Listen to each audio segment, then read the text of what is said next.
In America, you are not required to offer food to the hungry or shelter to the homeless.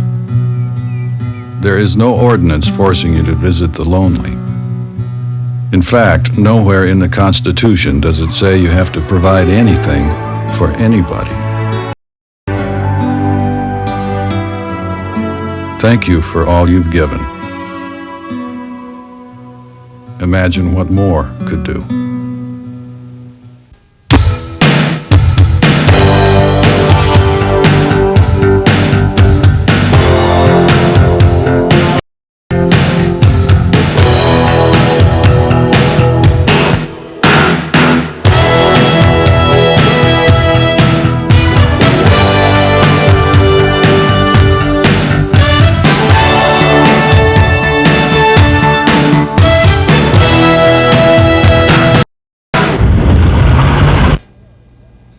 Hello and welcome to this edition of the Indiana State Police Public Information Program. I'm your host, Sergeant Dave Burston, Public Information Officer for the Indiana State Police at the Indianapolis Post. Today we have a very special program for you with a very special guest, the newest Superintendent for the Indiana State Police, Melvin J. Carraway. We're going to have an opportunity to meet Superintendent Carraway, learn about his past, what he's done most recently, and his plans for the future for the Indiana State Police. Please stay tuned. I think you'll enjoy this show. Math, a four-letter word, right? Hey, you don't need that. The world's newest chips. When you could be flipping the world's oldest burgers. Hey, wait a minute. This is math. Geometry, algebra. No pocket protectors here. But you're cruising without math. Yeah, right. Take a good look. That's math staring back at you. It's not a problem, man. It's an answer. Call NACME. We'll tell you what you need to do. You are 100% unadulterated energy. You have no choice but movement. You aren't acted on. You aren't. You have the power to make the world a better place. You already know how to do it. Volunteer now for the American Red Cross. Call your local chapter for details. Where's Michael? National Guard duty. Ah, sandbagging. I don't think so. Sure he is. He left us with all the big fires to put out. Over 52% of our military is made up of the National Guard and Reserve. They serve in times of war and in times of disaster. And the jobs they perform are hard enough, without you making it harder. Well, let's hope he's ready nights when he gets back. Please support your employees in the National Guard and Reserve.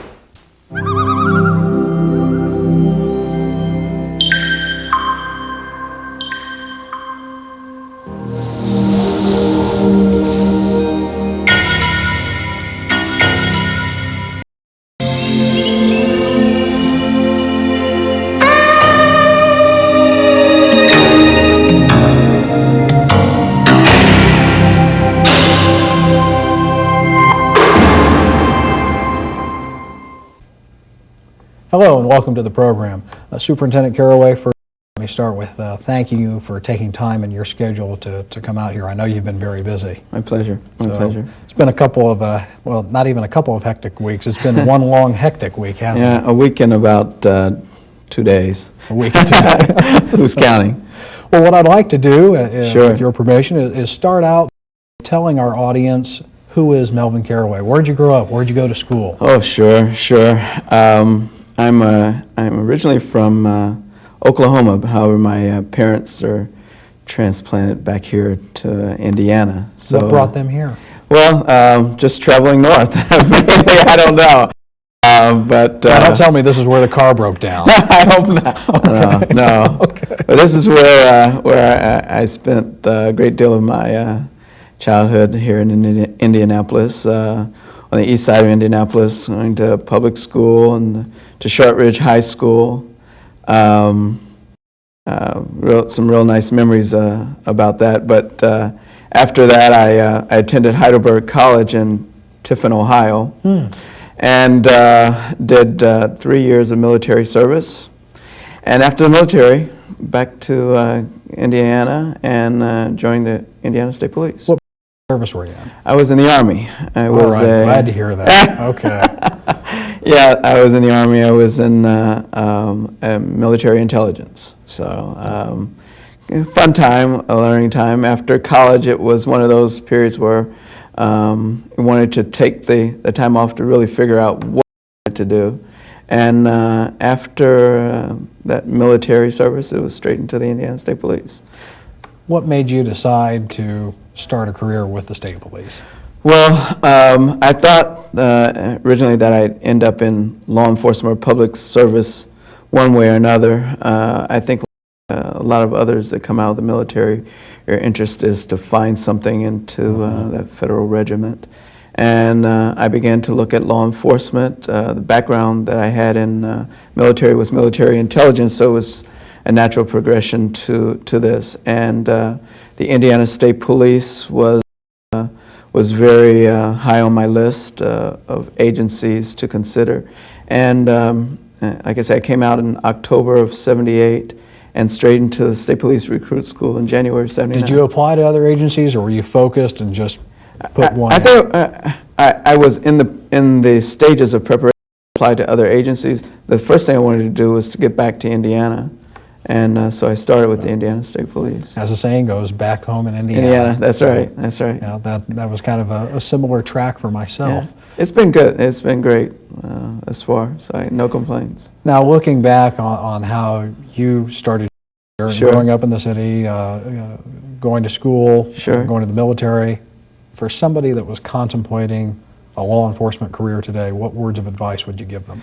Well, what you have to focus on more so than anything else is that issue of public service. That was the focal point, and a lot of others that I've spoken to about law enforcement. The real emphasis for them is in public service. Whether it's the blue uniform or brown uniform or whatever that uniform We're all is. on the same side. That's right. It is public service that's the driving force that moves you into this area.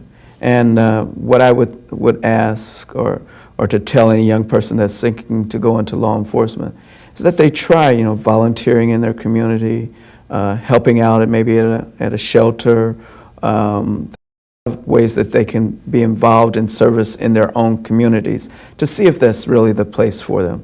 And if it is, then law enforcement is that natural progression.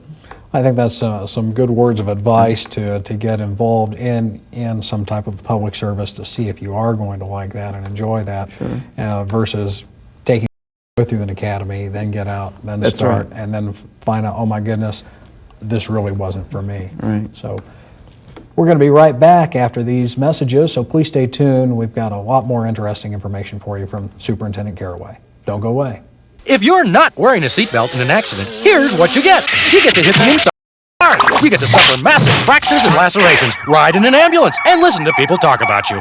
You'll be pushed around on a gurney and tour a hospital. What do you think so far? Wait, don't answer. There's more. You'll be cited for not wearing a seatbelt. You'll lose time from work, watch your insurance rates go up, and pay enormous medical bills. As an extra bonus, you might be permanently disfigured. Wearing a seatbelt in Indiana. It's time we take it seriously.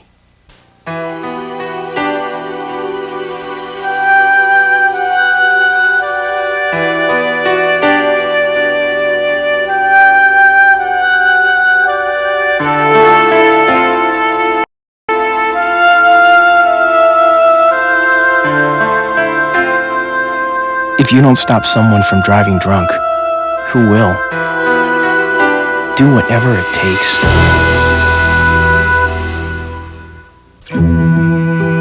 Someone once said, we all come into this alone, and we leave the same way.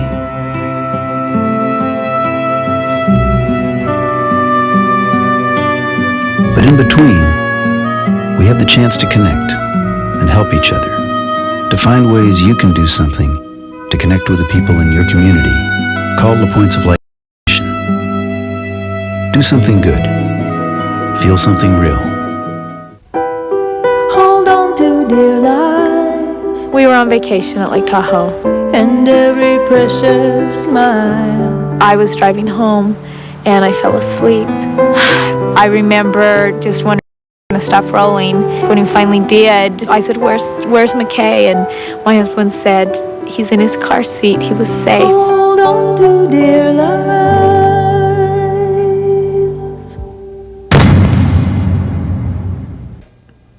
Hello and welcome back to the program. Right before the break, we were talking with Superintendent about advice for somebody contemplating the career. Sure. I'd like to expand on that a little as far as what kind of characteristic, what is, if you're going to pick out one characteristic that a person that's thinking about a law enforcement career should have, what would that be? Well, Sergeant Burson, one of the things that I'm trying to implement here in my term as Superintendent of the State Police, there are three very important words that I hope to instill to every Indiana State policeman, to every citizen of the state of Indiana, so they'll know about the Indiana State Police. That's integrity, service, professionalism. It's sort of ironic that, yeah, the letters spell out Indiana State Police, but that's exactly the characteristics that I feel are very, very important for law enforcement. Well, obviously, you have to trust your law enforcement personnel, to know that they're held at the highest esteem and that the job that they do, you can believe that they're going to do it appropriately and be honest and straightforward about that job. Service, well, that's exactly what we do. The idea of law enforcement being separate from that community is a big fallacy. We are part of the community. We want our community to be the best that there is. So service to the community, again, is an integral part or characteristics that's necessary. Professionalism, because the citizens, everyone that we serve, want us to be the very best that we can be. And if you're not professional in the operation of your job, then you can't be the utmost law enforcement agency.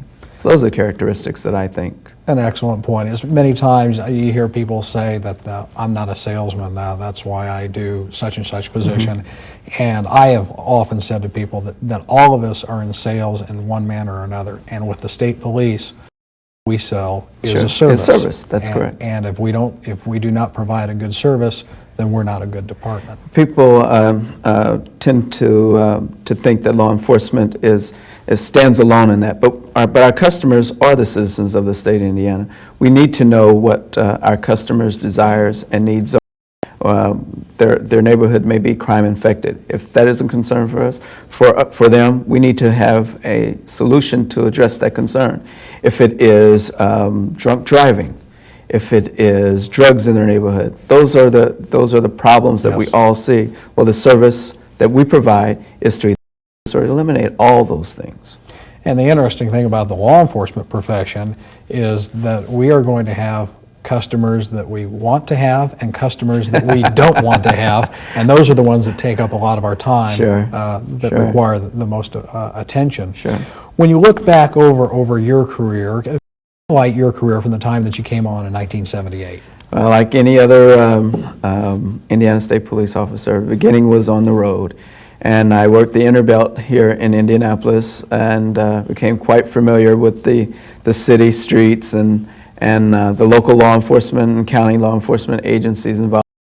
The Indiana State Police being an all-purpose law enforcement agency, you have a chance to be involved in criminal investigations as well. So I did do just a few criminal investigations, none that are quite memorable at all, but so I had opportunity to do that, and soon I was promoted and allowed to go to headquarters where I served in training, and it's kind of history from there. Well, what did you do in training? Well, in the training division, I had an opportunity to coordinate the Law Enforcement Academy training programs, recruit school. I devised a in-service program, wrote a lot of computer programs as well. It was a good experience because it allowed me to interact with all facets of the Indiana State Police, not just training. I mean, you learn enough about the fiscal division, you learn enough about records, communications, all those, because training was crossing all those boundaries as well. Please stay tuned. We're going to be right back after these messages. We'll learn some more about Superintendent Carraway's career and his plans for the future. We'll be right back. I always wait for the bus away from the street and traffic. When and off the bus, make sure you can see the driver. If you can see her, she can see you. Take 10 giant steps in front of the bus before you cross the street. Why? If we're too close, the driver can't see us. And always cross in front of the bus. Never pick up anything you do. Hi, Dad. Remember, it's the Stop Armadale kids are about. When others ask you to do drugs, what do you say to them? No way. I respect my body, man. I'd rather stick anchovies in my ears. I don't want to look and feel like this. Take a chill pill. Garfield, we're not going anywhere until you use that safety belt. Okay, let's go. Safety belts save kids. Buckle them up every time. Here's my nephew Scruff, about to run into trouble again. Hey, Bobo.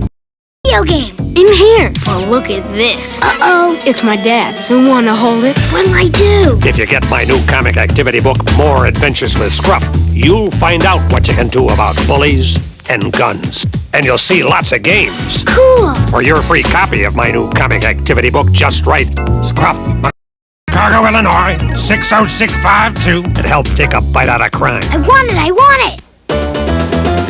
Trouble falls Only you can prevent forest fire. And it's true. We know we can count on you to do what Smokey says. drown your campfires. Make sure it's totally wet. Then stir and drown again.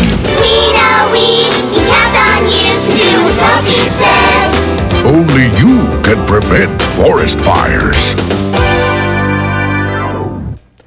Hello and welcome back to the program. Superintendent, we were just about your career and the time that you spent in training. Right. And prior now to your most newest assignment as superintendent, you were working still part of the state police, but you had a specialized assignment. What was that? Well, the Governor Evan Bayh asked that I come over and serve as the Director of State Emergency Management, Fire and Building Services. And the public usually hears that called SEMA. Yeah, okay. right. And because of my background in working with emergency management, it was just another natural progression.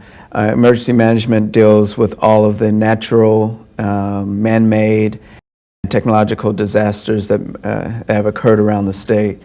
In addition to that, the Fire Marshal's Office, the Building Commissioner's Office, and the Public Safety Training Institute were all agencies that I served as the executive director for. Sounds like that in and of itself could be a stressful position to have, just based, when you talk about emergencies, we've had the flooding over the past few years, the tornadoes, our recent snowstorms where there were snow emergencies declared. Actually, my third day into the job was involving the tragic plane crash in Roselawn, Indiana. Roseland? Right. What a way to start out. Right. I mean, I'm sure that's tempered by the factor of what happened to those people was the ultimate tragedy, but that's got to be a heck of a way to be thrust into a position. When you think about stress and the stress that may be presented for yourself, how do you think stress affects law enforcement officers today? Well, as you know, Dave, there's good stress and bad stress. The important factor is that your preparation in dealing with those stressful moments. And I think the Indiana State Police and a lot of other law enforcement agencies have prepared their officers in the appropriate manner to deal with those issues of stress. And more importantly is the manner in which they sort of reduce or relieve that stress in either outside activities or in more training to help them cope with those particular situations. After those incidents that we have been involved in State Emergency Management Agency, we always did some de-stress briefings afterward, and we always had medical personnel available to us to talk us through those situations. And the Indiana State Police, as well as a lot of other agencies, have been following that type of procedure. Yeah, and we've learned so much more from what we knew 20 years ago, just from the time that you started your career and I started with the department in 1980. A lot of things have changed. Sure. Jumping back kind of now into the present, you are now the 18th superintendent of the Indiana State Police. I don't know if you bothered to count all the past ones, but I took the time to do that. You're Thank you. Now you know Now you know. You are the 18th. Yes. This may be a hard question to Sure. answer. What kind of things do you think will the public notice any specific changes under your watch? Well, being the 18th is, you really think about this, not a great deal of change in law enforcement over 1933, that period of time, not a great deal of change that has occurred there with only 18 Indiana State Police superintendents. I am the first African American State Police Superintendent, which is quite different. But some of the things that I'm looking at is a reviewing of those initiatives that the Indiana State Police has been involved in to change a philosophy that is focused on outcomes rather than output, initiatives that produce those results that our customers, as we spoke to earlier, can both be proud of and be involved in as well. That's probably the most significant change, a new philosophy, thinking about how we do our job and what the results can be. Some excellent points and some things that'll take some time.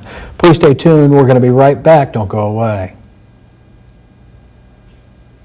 It may not look like it, but you're watching the future of the earth pass by, because many of these products are made from materials you've been recycling. But to keep recycling working, you need to buy products that say, made from recycled materials.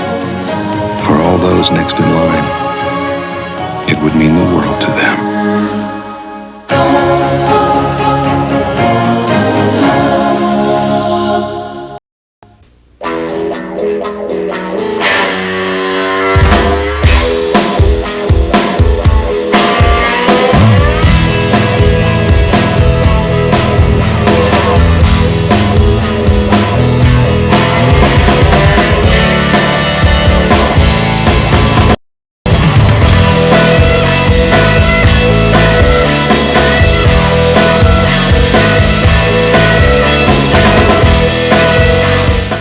Where's dinner? Well, I thought you'd be home a couple of hours ago, and I put everything away. So What is this? Pizza? You had just called me. I would have known what. Dinner ready. Pizza. Honey, please don't be so loud. Please don't. Let go of me! Get in the kitchen! No! Do you want to see what hurts? That's what hurts! That's what hurts! Oh, please! I can't. Please. For information, call 1-800-END-ABUSE.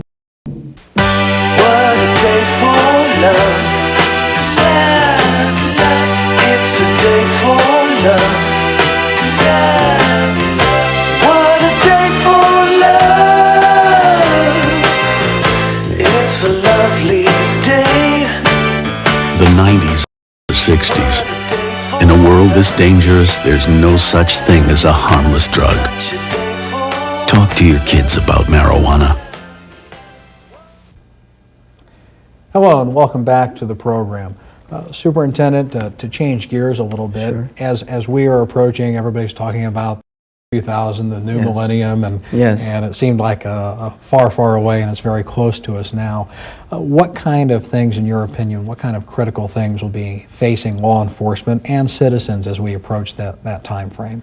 Well, I guess from my perspective, that our customers, again, are concerned about how are we going to attack the issue of crime in their neighborhoods?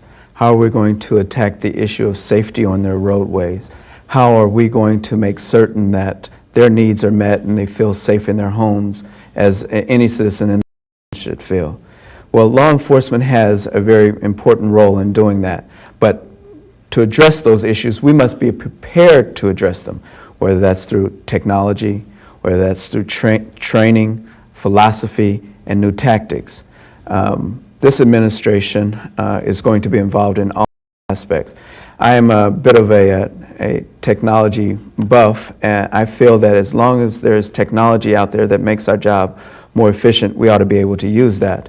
One of the items that's most used in local agencies is that of the mobile data terminal, where officers are able to communicate back to a central office and get information about suspects or others that may be dangerous to the community. That's presently being used by some larger departments. That's correct. Well, we should seek out that type of technology as well. There's also communications technology, 800 megahertz, that's used all over the country. We're trying to use that technology to better our communication system, not just for law enforcement, the Indiana State Police, but local agencies, other public safety agencies as well. We talk about equipment, we can talk about cars, we can talk about training. All those issues are being reviewed by my administration, because when technology and those items can provide a safer and better means of doing our jobs, we should seek to do that. Some of the comments that I've heard along the lines of that I've heard from citizens, and it popped in my mind as you were discussing it, I've heard people say, you know, it seems like I rarely see a trooper on the road, and I know that really our manpower, we recently had some growth in the department's manpower, but that was dedicated to the gaming division. Do you think that there's a need to increase the actual manpower of the department? I think what we have to do, again, is focus our purpose on outcomes rather than output.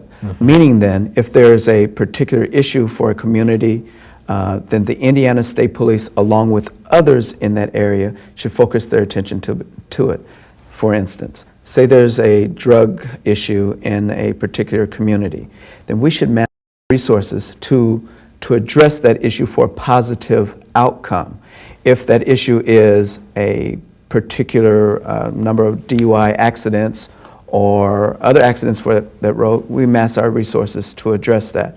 The Indiana State Police, like everyone else, we can't be every place at the same time. But we want to make certain we're meeting those needs of that community. Now, in meeting the needs and in getting the message out, one of the tools in getting the message out is the media. Yes. Most everybody watches the news on TV, picks up a newspaper, or listens to their radio for news. And it seems more and more we hear negative law enforcement stories. Many times we in law enforcement are to blame for those stories, but people often don't hear about the hundreds or even thousands of things that law enforcement is doing. How do you think police officers or law enforcement in general can improve their image? Well, I long believe that the news media and the print and otherwise can be a wonderful asset to law enforcement. Yes, a lot of people look at it as a negative factor, but it can be a wonderful access because their job is putting out that news. As long as we're providing those good things going to them, it's going to be printed. So you have to add it. You have to keep talking about those good things. And believe me, the word will get out. Well, on that note right there, I think we'll bring a close to the program. Superintendent, thank you so much for taking time from your schedule. Thank you. We hope that you have enjoyed this edition of the Indiana State Police Public Information Program, and tune in next time for another program. Until then, take care. Remember to buckle up. The life you save may be your own or that of somebody you love. Bye-bye.